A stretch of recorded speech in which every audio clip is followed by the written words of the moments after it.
خواتین و حضرات، اسی طرح لوگ جادو کے بارے میں there's only hardly 10 minutes left، تو نماز مغرب کو کتنا ٹائم لگے گا؟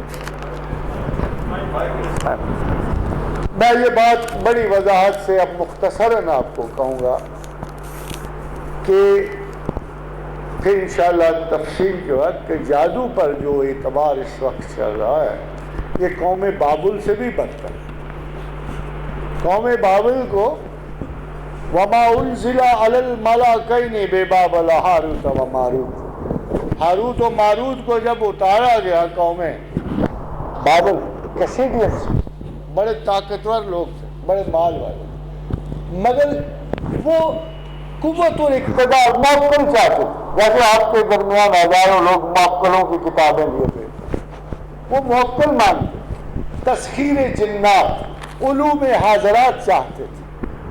تو وہ فرشتے ان کو کہتے تھے کہ جادو تو ہے ہمارے پاس، ہم تو سکھا تو سکتے ہیں، مگر یار اتنی بات ضرور سمجھنا، یہ مسلمانوں آپ بھی ضرور سمجھنا، اور اس مسلمان کو بھی سمجھنا جو آپ کے بیچ بیٹھا ہوا ہے یہ کچھ کر رہا ہوتا ہے۔ تو ان کا دیکھو انما نحن فتنۃ،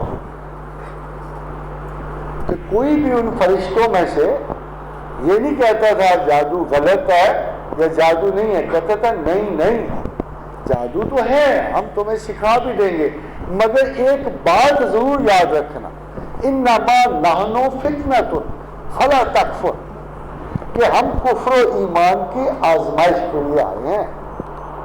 اگر ہم پہ یقین کرو گے تو اللہ سے ایمان اٹھ جائے گا، کافر ہو جاؤ گے۔ اگر ہمارے جادو پہ یقین کرو گے تو پھر اللہ پہ ایمان نہیں رکھو۔ انما نحن فتنۃ، اے لوگوں ہم تمہاری آزمائش ہیں، ہماری اصل یہ نہیں ہے۔ اگر جادو اور سحر پہ یقین رکھو گے تو کافر ہو جاؤ گے۔ وہ لوگ اس کے باوجود یہی کچھ مانگتے تھے، جان بوجھ کر اس ہدایت کے باوجود کیوں بلا فَيَتَعَلَّمُونَ مِنْهُمَا مَا يُفَرِّقُونَ بِهِ بَيْنَ الْمَرْءِ وَزَوْجِهِ، کیا کرتے تھے؟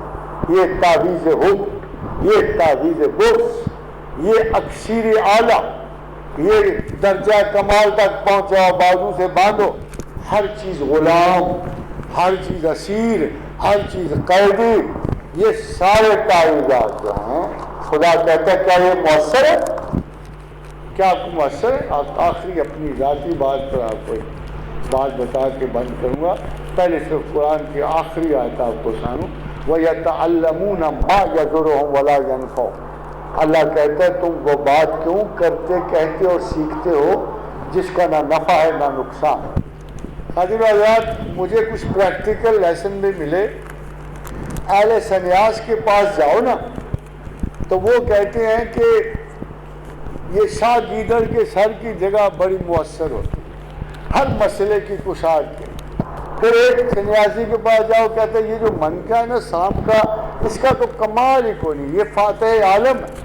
پھر کسی اور سنیاسی کے پاس جاؤ، وہ کہے گا آپ کو کہ یہ موہنی پتھر ہے، یہ جڑ فلانی ہے۔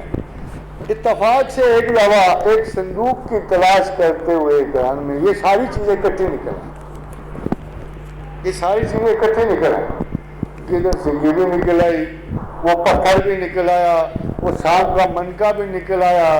وہ میں تو اس پہ معمول نالائق سا آدمی تھا، اس لحاظ سے مجھے کوئی شغف نہیں تھی، تو میرے ایک دوست نے کہا، بڑا ینگ آدمی تھا، کہ آئی ہیو ٹو گو، تو یہ پروفیسر صاحب یہ میری مدد فرماؤ، یہ مجھے حاصل ہو جائیں۔